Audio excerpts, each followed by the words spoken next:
Assalamualaikum warahmatullahi wabarakatuh. Perkenalkan, nama saya Falizudin Sidki dari D3 Teknik Mesin 2019. Di video kali ini saya akan menjelaskan tentang bagaimana proses pembuatan pesawat jet tempur. Tanpa berlama-lama, kita lanjut ke videonya. Inilah pabrik pesawat tempur F-35. F-35 berlokasi di Fort Worth, Texas, Amerika. Panjang pabrik ini tidak tanggung-tanggung, hingga kurang lebih 1 km panjangnya. Dengan jumlah pekerja sekitar 17.000 orang dan dijalankan oleh perusahaan bernama Lockheed Martin. Dan temperatur suhu di ruangan dijaga sangat ketat dan hanya berkisaran 21 Celcius. Tujuannya agar menjaga tidak ada perubahan ukuran dalam material aluminium, titanium, dan komposit fiber yang menjadi material utama dalam pembuatan jet tempur F-35. Sayap merupakan bagian terbesar dari sebuah F-35. Di bagian wing section, sayap digabung menjadi satu dari beberapa part yang dibuat. Di pabrik pusat ini, lain produksi perakitan sayap menggunakan tools lain. Jadi, bukan teknisinya yang datang ke sayap, tapi sayap yang bergerak mendatangi teknisi pakai rel otomatis. Sayap dipasang secara vertikal hingga waktu pengerjaan bisa lebih cepat karena bisa dikerjakan sekaligus bagian atas dan bagian bawah. Di tahap awal produksi jet tempur F-35 ini, terdapat banyak sekali proses pemotongan, proses pengeboran, dan proses pemasangan nitrogen dengan menggunakan liquid nitrogen pada ujung mata pisau, menjadikan mata pisau menjadi tetap sehingga dingin, hingga mata pisau terpelihara ketajaman dan bisa memotong lebih cepat. Pengaplikasian liquid nitrogen ini buat mata pisau menjadi lebih awet dengan skor 10. Mari kita lihat potongannya yang sangat sempurna. Potongannya juga sangat lembut. Pokoknya teknisi di sini sangat menyukai teknologi ini. Di pabrik F-35 ini banyak sekali melibatkan robot-robot yang sedang masuk kerja. Tidak seperti dulu. Dulu saat mengebor menggunakan manual, sekarang hanya 15 jam saja, menggunakan waktu sampai hingga 50 jam. Kalau semuanya robot, terus mekaniknya mengerjakan apa? Saya ngerjain ini nih, memastikan tidak ada kotoran, mengganti ban jika ada yang tumpul dan mengawasi semua agar berjalan dengan sempurna. Lalu bagaimana treatment untuk pengeboran secara manual? Kalau pengeborannya miring seperti itu, bisa berabe. Proses pengeboran manual di pabrik ES35 menggunakan magnetic teknologi halo, yaitu dengan meletakkan magnet pada bagian bawah yang akan dibor. Lalu sensor halo pada permukaan akan dibuat tanda memberikan jika posisi bor telah tegak lurus.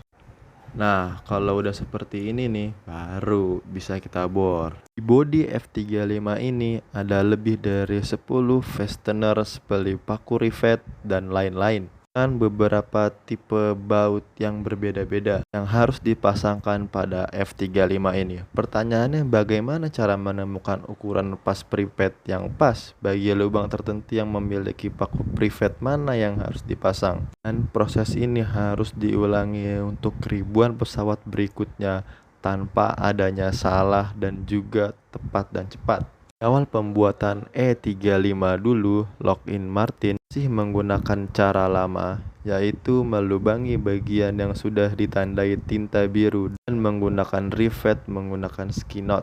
Bukan hanya itu, ketebalan material juga masih diukur secara manual. Jika ketebalan material tidak sesuai, maka ukuran rivetnya harus diganti dengan yang pas. Nah, proses cari rivet yang pas ini butuh menyita waktu banyak. Ketika kita cek lagi, ternyata tertukar.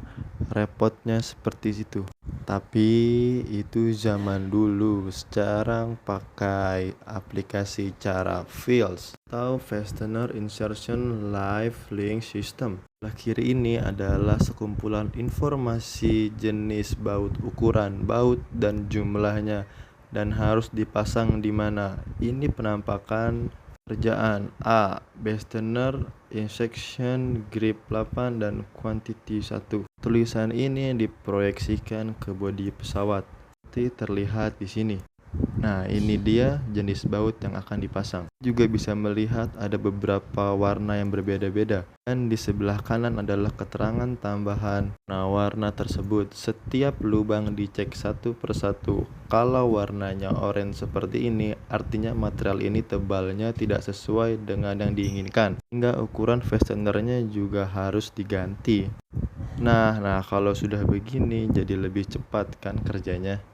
Nah, untuk bagian-bagian pesawat yang membutuhkan kekuatan tetapi harus tetap ringan, maka titanium ini dipakai. Demikianlah sehingga bagian besar airface, fraktur atau kerangka F-35 seperti sayap, bagian badan dan penopang badan pesawat menggunakan titanium. Serta bagian-bagian lain ada juga yang menggunakan aluminium dan composite fiber. Dalam proses pengelasan, pabrik F-35 ini menggunakan teknologi las electronic beam.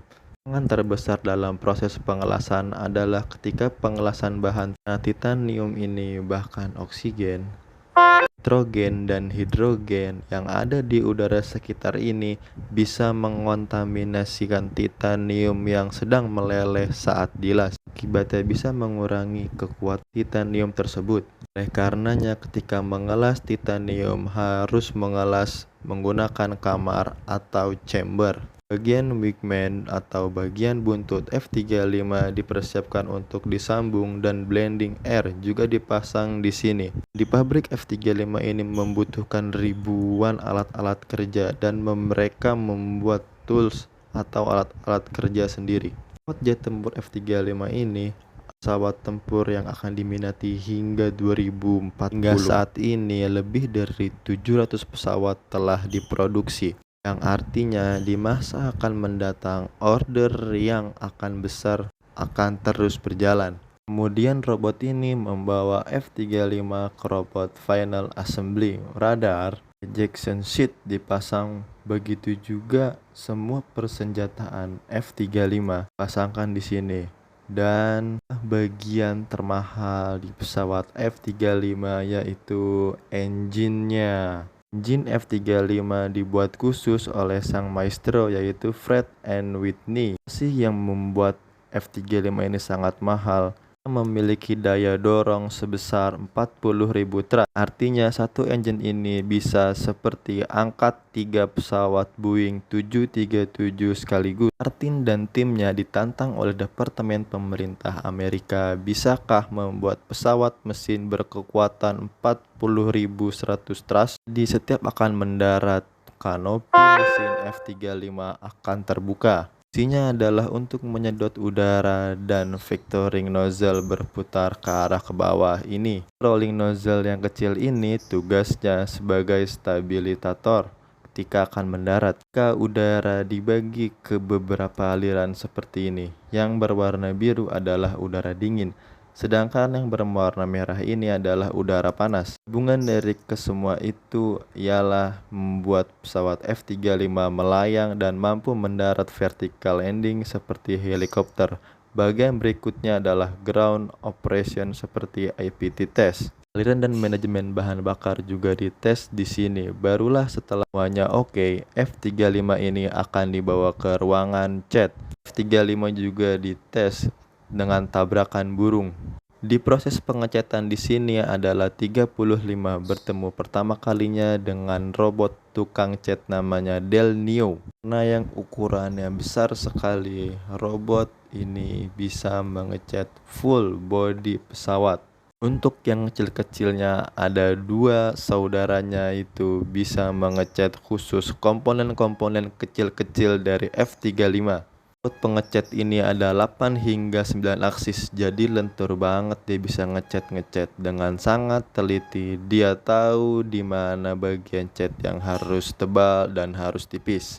Nah, untuk proses pengamplasan ada kok tempatnya, yaitu menggunakan teknologi salsai dengan menembakkan teknologi sinar putih dan memproyeksikan hasilnya ke layar monitor. Setelah membandingkan dengan speknya, kita bisa melihat warna seperti ini. Nah, yang warna merah itu terlalu tebal itu, jadi harus diamplas. Nah, setelah semuanya selesai, akhirnya F35 bisa kita keluarkan untuk kita tes terbang untuk pertama kalinya. Proses pengetesan ini juga dites dengan ketahanan terhadap cuaca ekstrim, ekstrim panas, ekstrim dingin, dan juga dilakukan tesan maksimum dengan kinerja enzimnya. Semua manuver dan lain-lainnya itu semua dites. Sekianlah proses pembuatan F35. Semoga bermanfaat. Jangan lupa subscribe, like, and comment.